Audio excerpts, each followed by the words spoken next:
Dan untuk membahas terkait dengan pelaporan produser film Vina ke Barreskrim Mabes Polri, sudah bergabung bersama kami Ketua Lembaga Sensor Film Indonesia Romi Fibri Hardianto dan pakar hukum pidana Profesor Muzakir. Selamat malam Pak Romi, Prof Muzakir. Selamat malam, Mas. Selamat malam.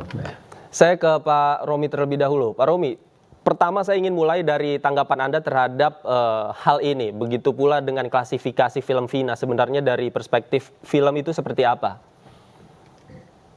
Ya, yang harus sama-sama kita pahami adalah film Vina ini diklasifikasikan 17 tahun ke atas. Artinya memang untuk penonton-penonton dewasa, ya. Jadi dari sisi klasifikasi seperti itu. Kemudian yang kedua, dari sisi konten ini sama halnya seperti film-film yang lain sebenarnya. Ada dramatisasi, ada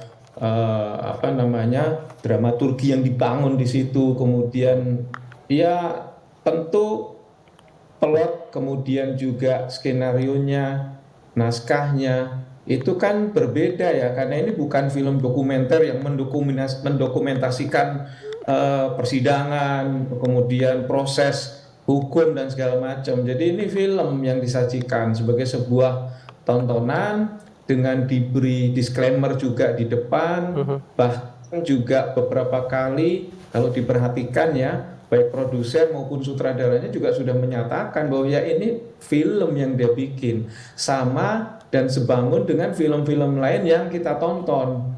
Kan Vina yang mengadopsi kejadian sebenarnya. Banyak film yang lain gitu ya.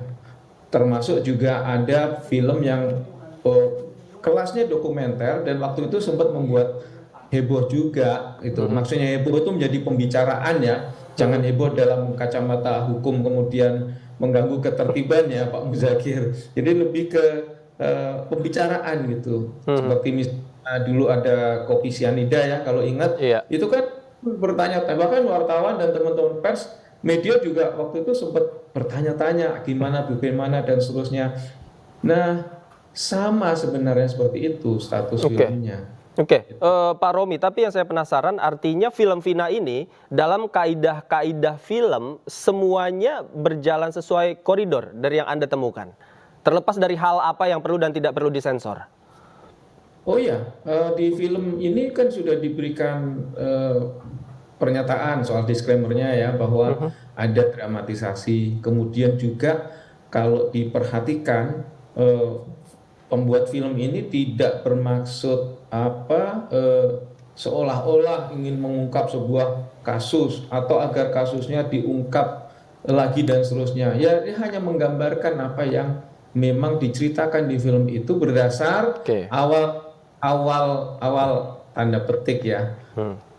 Awal mula idenya dan juga kutipan yang sangat kuat itu kan dari rekaman, kemudian rekaman kan gitu ya. Nah, diolah menjadi film. Nah, LSF melihat, jadi lembaga sensor film melihat sebagai sebuah film it's okay gitu. Apalagi si produser dan sutradara juga mengatakan pihak keluarga juga tidak ada keberatan gitu. Jadi secara film sebenarnya sudah tidak ada masalah. Gitu. Oke. Saya ke aspek hukum, Prof Muzakir. Kalau kita lihat sutradaranya dilaporkan ke kepolisian. Nah, Anda melihat hal ini sebenarnya yang berpotensi untuk dilaporkan apakah produk filmnya atau sutradara yang membuatnya menurut Anda? Ya, baik, itu memang di dalam suatu proses produksi itu kan yang bertanggung jawab pimpinan daripada produksi yang bersangkutan kalau ada masalah yang terkait dengan produksi itu ya. Jadi paling tidak akan ditelusur siapa yang terakhir adalah yang berdesain ini siapa gitu. Tapi saya belum masuk ke sana itu, saya ingin sampaikan begini, kalau itu benar tadi ini film bukan film dokumenter, ya saya kira tafsirnya lebih luas lagi gitu. Jadi tidak bisa orang tiba-tiba menafsirkan seolah-olah bikin tadi apa yang disebut sebagai gaduh gitu ya. Gaduh itu apa? Dalam bahasa hukum pidana agak sulit kata-kata gaduh itu dibikin satu alasan untuk melakukan tindakan pelaporan dan sekaligus nanti akan penyidikan pidana dan seterusnya itu. Dalam bahasa hukum nggak ada gaduh itu kriminal, itu juga nggak ada. Yang kedua, keonaran itu dulu terjemahan keonaran itu kerusuhan ya. Tapi tiba-tiba pasal 14 dan 15 Undang-Undang Nomor 1 Tahun 46, kata onar itu diterjemahkan kegaduhan. Ya. Onar itu jadi pembicaraan dalam media sosial. Itu jauh dari panggang daripada api karena ancamannya adalah 15 tahun, 10 tahun, dan sebagainya gitu. Mestinya onar itu diterjemahkan pada tahun 1946 yang disebut onar itu adalah kerusuhan. Sehingga hukumannya berat sampai pada 10 tahun lebih gitu. Tapi tiba-tiba sekarang diterjemahkan onar adalah dari pembicaraan dalam media sosial gitu. Ini nilainya sudah berbeda lagi tapi hukumannya berat gitu. Nah, saya ingin dalam proses hukum itu harus ditegaskan kembali bahwa itu konteksnya itu menjadi jelas begitu. Nah, kalau ini dilaporkan menimbulkan gaduh itu apa gitu. Malah justru dengan film yang dilansir seperti itu menimbulkan apa yang disebut rasa penasaran ke publik untuk memperoleh justifikasi perolehan keadilannya itu seperti apa gitu. Karena apa? Karena dari awal itu sudah tergambarkan bahwa ada 3 yang lari diduga dia pelaku utama gitu. Ini lari itu sampai sekarang baru ketemu 1 orang. Dengan adanya film ini ternyata membangkitkan orang untuk ingat kembali. Saya kira konteksnya itu malah positif. Nah, kalau yang positif seperti itu atau seperti ini tiba-tiba dilaporkan kepada aparat penegak hukum, kalau sekarang ditolak harus melalui lembaga pers lebih dahulu gitu. Itu menjadi tanda tanya besar. Nanti kalau teman-teman pers itu tiba-tiba, oh ini sudah tindak kriminal begitu, saya kagetnya luar biasa itu. Kaget dalam arti kata, ya mudah-mudahan teman-teman di lembaga pers itu nanti bisa, atau dewan pers itu bisa berpikir yang jernih lah gitu. Jangan sampai ini sesuatu yang menurut saya positif ya, dari efek positif dalam masyarakat kepada siapapun menurut saya positif gitu. Ini akan meningkatkan namanya profesionalisme dalam proses penegakan hukum. Tiba-tiba di-cut itu adalah kriminal. Nanti kalau itu benar begitu itu. Wah, ini pelapor juga saya bertanya, ini pelapor itu respeknya terhadap film ini apa gitu. Oke. Sebelum kita sampai ke pelapor, saya kembali ke Pak Romi. Pak Romi, sebenarnya ketika saya ingin mengetahui bagaimana prosedur sebuah film ini sampai tayang, apakah lembaga sensor film juga dalam hal ini mengetahui latar belakangnya, kemudian plotnya, termasuk persetujuan dari pihak-pihak terkait yang sebelumnya disampaikan oleh sutradara si pembuat film? Ya, jadi secara umum ya, bukan hanya Vina nih, bukan hanya film Vina, secara umum. Pemilik film itu menyensorkan filmnya ke LSF, mendaftarkan administrasi, dan filmnya dikirim dan segala macam. Kemudian ditonton atau disensor oleh tim sensor di LSF. Nah, setelah disensor, kalau lancar, tidak ada masalah, tidak ada persoalan, kemudian langsung diputuskan. Keputusannya apa? Apakah semua umur 13, 17, 21, kemudian ada catatan dan segala macam. Nah, setelah diputuskan baru keluar surat tanda lulus sensor. Nah, surat tanda lulus sensor dari lembaga sensor film inilah yang kemudian dibawa oleh pemilik film ke bioskop, karena bioskop tidak akan menayangkan tanpa STLS. Nah, ini proses yang umum lancar. Kemudian kalau ada sesuatu misalnya khususnya film asing ya, misalnya ada gambar pornografi, kan pornografi kita terkena, tentu Pak Muzakir yang lebih paham ya, undang-undang pornografi 2008 itu.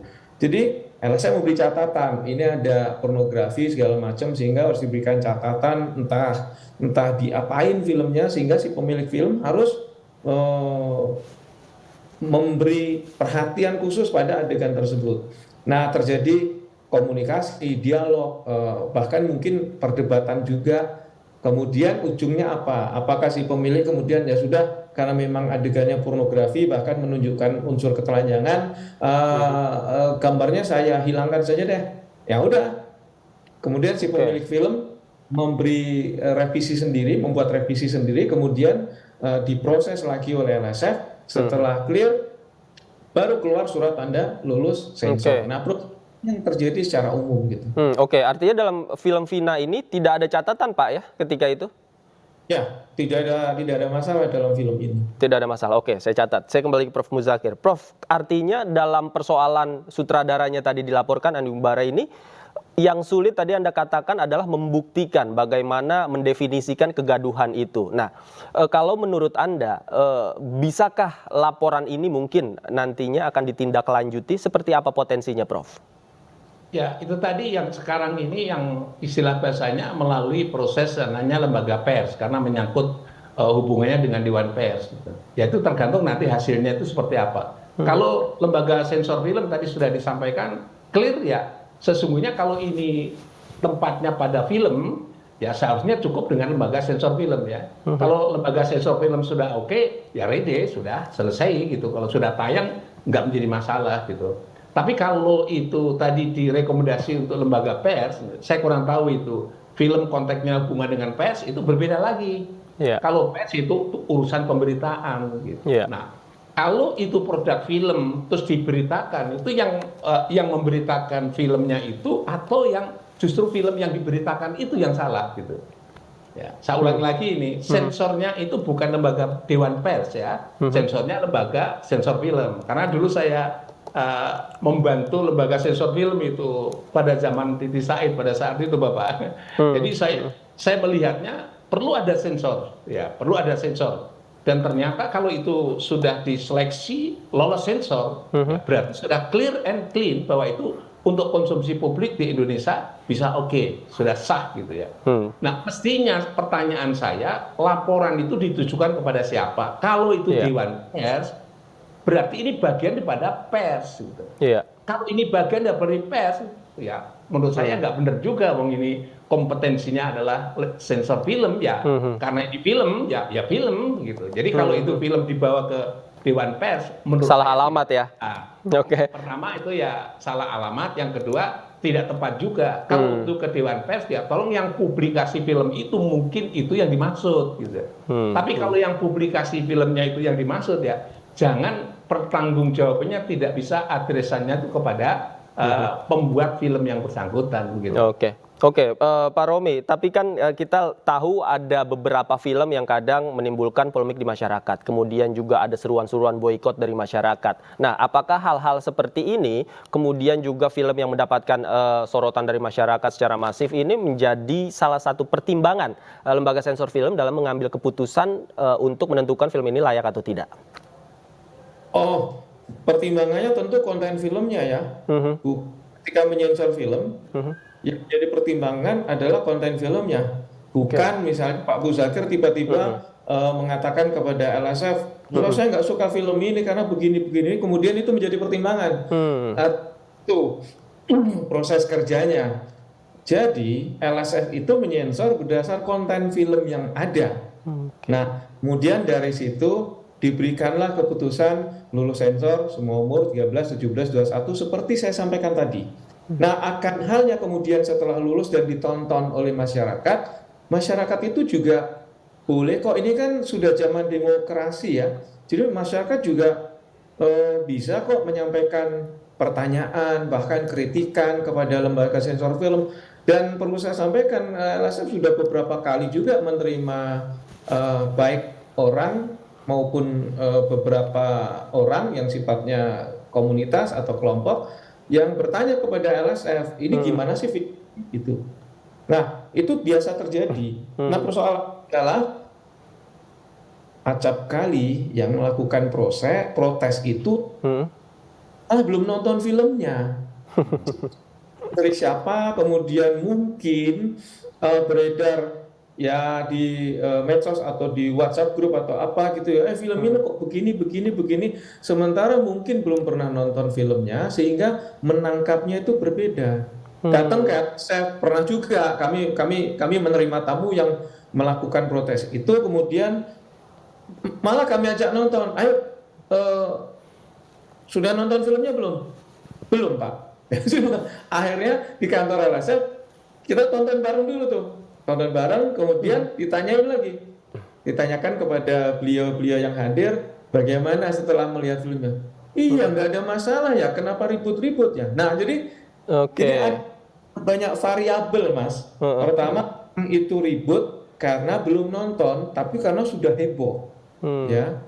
Atau orang yang karena memang ada satu catatan yang misalnya begini, kalau orang yang tidak suka action, kemudian nonton film action, entah sengaja atau tidak, kemudian ada adegan di situ yang karena dia nggak suka, jadi kok keras sih, kok begini, tentu akan menimbulkan proses yang berbeda gitu. Nah ini yang LSF sangat berhati-hati dalam mempertimbangkan hal-hal seperti ini. Apakah ini memang personal yang oh iya saya nggak suka film horor, saya nggak suka film action, kenapa ada kekerasan berlebihan segala macam, padahal saat saya lagi ngajak anak saya yang kecil nonton, ya tentu marah lah orang-orang. Marah, ternyata ya kayak jebakan Batman ya, begitu nonton ya keras gitu. Nah, banyak variabel yang ini harus kita lihat dan dudukkan pada posisinya. Saya setuju sekali dengan Pak Dr. Muzakir tadi. Ini apa kasusnya ini? Yang diprotes apanya? Sehingga kalau menggunakan bahasa ini, deliknya ini apa sih? Clear gitu. Deliknya ini apa sih, harus diperjelas terlebih dahulu, apakah produk filmnya, sutradaranya, atau seperti apa konten pemberitaannya, begitu ya Prof ya? Iya. Jadi kalau pertanyaan seperti itu, kira-kira yang diproses apanya itu pertanyaan penting sekali gitu. Saya duga kalau itu masuk di dalamnya itu apakah kontennya terkait kasus, sehingga kalau improvisasi atau penambahan-penambahan itu dianggap sebagai sesuatu penyebaran berita bohong, kira-kira arahnya ke sana gitu. Kalau saya lihatnya, kalau lihat dari filmnya juga nggak, kalau namanya film sih nggak menjadi masalah. Dulu ada kasus mirip-mirip seperti itu, namanya kasus Marsina, difilmkan juga nggak menjadi masalah gitu. Kalau Marsina itu kan luar biasa, beritanya luar biasa, tapi beberapa tahun kemudian difilmkan juga luar biasa tanggapan masyarakat itu tentang buruh pada saat itu. Jadi, menurut saya ya nggak menjadi masalah. Yang kalau hari ini akan dipersoalkan gitu, ini yang dipersoalkan konten filmnya seperti disebutkan tadi, atau yang lain. Kalau konten filmnya clear and clean, lembaga sensor film yang kompeten sudah melakukan itu.